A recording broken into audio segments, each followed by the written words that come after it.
When it comes to airline mysteries, only one name comes to mind: Malaysian Airlines MA370. But this wasn't the first such incident to suddenly disappear into thin air. Exactly 52 years before MA370, a similar horrific incident occurred during the Cold War. On March 14, 1962, two large aircraft took off from California. Both were top-secret chartered planes of the U.S. military. One aircraft crashed in the snowy region of Alaska, and the same day, the other, carrying 107 military commandos, vanished forever while flying over the Pacific Ocean. That sparked the largest search operation to date. An ocean as vast as Thailand was scoured, but no debris, no oil slick, or even the slightest clue was found. Was this the Cold War's most secret conspiracy, or was it a plan by America itself that has kept the secret of these 107 soldiers hidden from the world even after 60 years? Cheers once again in ZM TV videos. Viewers, the story begins on March 14, 1962, during the Cold War. The world was divided into two major parts, and an atmosphere of fear prevailed constantly. In this situation, the U.S. military selected a large and powerful aircraft, a Lockheed L-1049 Super Constellation, for an intelligence mission. This aircraft belonged to Flying Tiger Airlines, chartered by the U.S. Army and designated Flying Tiger Airlines Flight 739 for this special route. The flight commander was 48-year-old Captain Gregory P. Thomas Music, a man with extensive flying experience. He was accompanied by 7 other crew members on the flight deck. The rest of the passengers were not ordinary passengers, but highly trained U.S. military officials. This flight was to travel from California to Vietnam, where the U.S. military officials were to train South Vietnamese troops against guerrilla warfare. Flight 739. Before landing in Vietnam, the plane had to make 4 refueling stops. The first stop was Honolulu International Airport in Hawaii, followed by Wake Island Airfield, then Anderson Air Base in Guayama, and then Clark Air Base in the Philippines. But trouble began immediately after takeoff from California. While en route to Hawaii, the plane was over the Pacific Ocean. Engines number 1 and 3 reported ignition issues. The pilots tried everything according to the manual and checklist, but to no avail. Since they were in the middle of the Pacific Ocean, there was little they could do. The pilots continued their flight toward Hawaii. The plane somehow landed at Honolulu International Airport in Hawaii in the evening. Engineers there performed engine maintenance and declared the plane safe. The plane was refueled, and after this 3-hour stop, it successfully took off again. Their destination was Wake Island Air Force Base, but surprisingly, the same ignition problem resurfaced in both engines midair. It seemed as if the plane itself was preventing them from moving forward, but the captain and crew had no choice. Their next destination was 8 hours away, and they couldn't turn back. They persisted, flying steadily until they finally reached Wake Island. There, the engineers once again performed maintenance on the plane's engines, but this time, no danger was apparent. After leaving Wake Island, the engine problem did not recur, and after a comfortable 6-hour journey, the plane landed safely at Anderson Air Force Base in Quam Nakhon Si Thammarat at night. Everything seemed fine. The passengers and crew exited, ate, and rested. The plane was refueled, but a very strange incident occurred. The refueling staff finished their work and left, and for about 15 minutes, no one was near the large ship. The entire ship stood alone and empty. During this period, it was very easy for any common man or stranger to come there.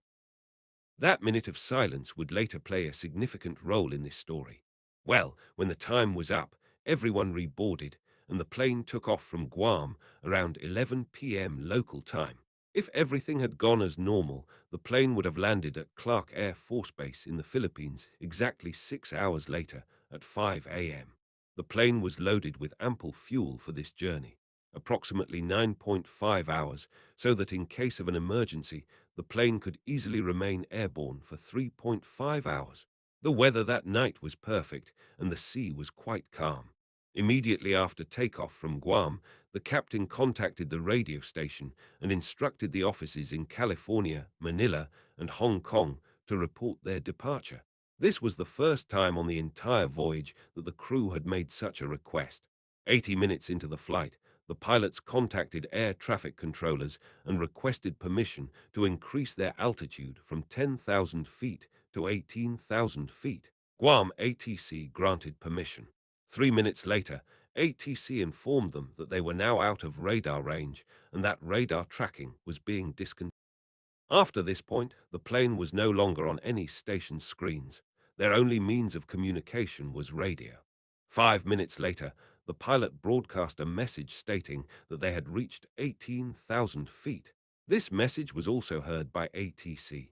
Flight rules over the ocean require pilots to report their position and fuel levels every hour. 43 minutes later, the pilot radioed that they were currently 520 kilometers west of Guam, which is their location over the Pacific Ocean. There was no mention of distress, fear, or any kind of malfunction in this voice. It was a perfectly normal call. But who knew that this would be Captain Thomas' last radio message? After this, Flight 739 was never contacted again. An hour later, when the missing ATC tried to contact the plane, there was no response. The operator repeatedly called the plane for 20 minutes, but there was only silence. Time passed. Gradually, panic spread across the radio station. When the plane made no contact, even after an hour and a half, alarm bells began ringing. When the plane's scheduled landing time at the Philippine base arrived and it failed to reach there, a search operation was finally launched. But the biggest question was, where would the search be in that endless ocean, in the murky darkness of night? The only clue the rescue teams had was this location. Beyond this point, there was endless ocean all the way to the Philippines. Rescue teams still held onto the hope that the ship's radio had malfunctioned and it might still be flying. But when the ship was supposedly running out of fuel, all hope vanished. During that crucial period of the Cold War, a ship full of US military commandos vanished into thin air. But then a ray of light appeared in the thick fog. 1 hour and 16 minutes after the last contact with the ship, the crew of the SS Ellen, a tanker in the Pacific Ocean, witnessed a strange sight. The tanker's 5 crew members saw a streak of smoke moving from left to right. Then the streak disappeared behind clouds, and suddenly a massive and powerful explosion occurred. The crew saw 2 fireballs falling from the sky toward the ocean. One piece was very large and descending rapidly, while the other was smaller and falling at a slower speed. According to crew accounts, the explosion was so powerful that the ship's deck lit up for a few seconds. The tanker's radar recorded the location of the explosion 17 miles away. The tanker's captain immediately altered course and decided to head towards the falling pieces. He used a star in the sky at the point where the burning pieces landed, and he continued in that direction. He tried desperately to contact Manila and Guam by radio to inform them of the accident. But strangely, the radio station there was malfunctioning at the time, and the message was not received.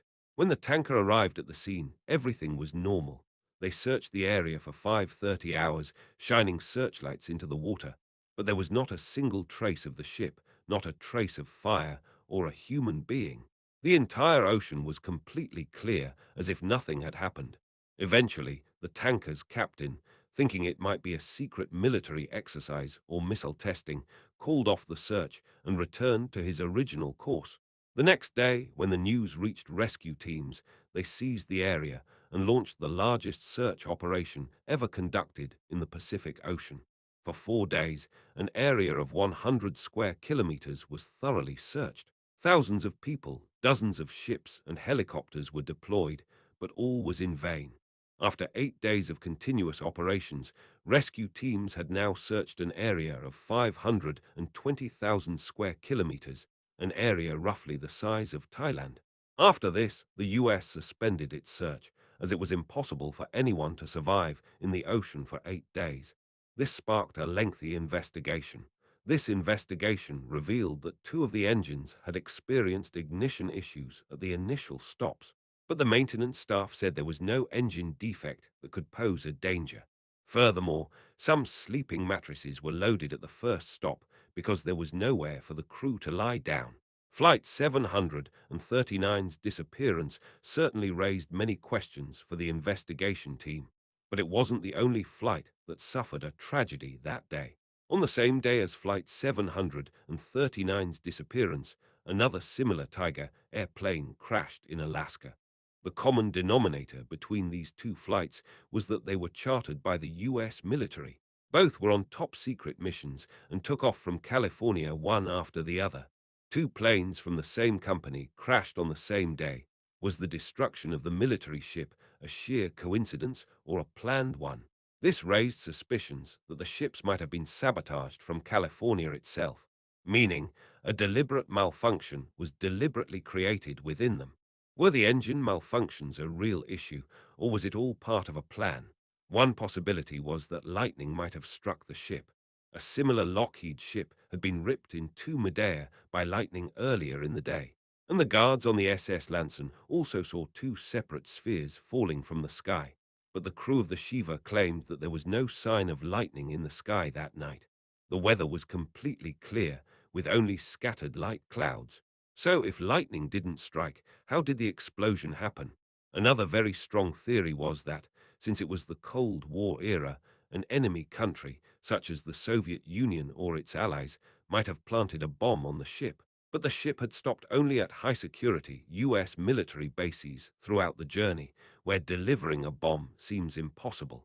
Investigators then turned their minds to the stop in Guam. Remember those 15 minutes when the ship was completely alone after refueling and security there was lax. Investigators suspected that someone had taken advantage of the darkness to plant a bomb in the ship during those 15 minutes. This seems like the most plausible theory, but no concrete evidence has been found to date. Some even pointed to a missile attack. But when a large ship is destroyed by a missile attack, its debris spreads for miles, and many parts of the ship remain floating on the water. The SS Lanson reached the spot within a short time. So, if the ship did explode, where did the debris go? And then comes the most secret theory, which many people still believe, that this was all a drama created by America itself. Some reports suggest that the plane never exploded in midair, but was instead meant to be sent on another, highly classified mission deep into enemy territory. Therefore, a fake disappearance was staged, and the incident was staged to create a false sense of closure for the world. But if this is true, then what happened to those 107 people? Because none of them ever contacted their families. Or perhaps the plane actually crashed while on another mission, but the location was too far for those 52 people to be safe. It was well beyond a square kilometer. There were many possibilities, but no concrete evidence was ever found. After a year of trying, the government finally closed the case. Their official statement was that the plane exploded in midair for some unknown reason, but the real cause of this explosion remains a mystery to this day. The files of Flight 739 remain classified to this day, meaning they are out of reach of the public. Not a single part of the plane has been found in the entire ocean. Yes, some time later, a passing ship spotted a sleeping mattress floating on the ocean, 40 miles from where the SS Lassen had seen the fireball. This mattress is linked to Flight 739 because some mattresses were loaded for the crew at the first stop, but it has not yet been proven whether it is the same mattress or not. The story of Flight 739 isn't just a tragedy. It's a mystery that makes us reflect on the fact that sometimes the truth is deeper and darker than the oceans themselves. We hope you'll like and share this ZMTV video. Thank you so much for your loving comments. See you in the next great video.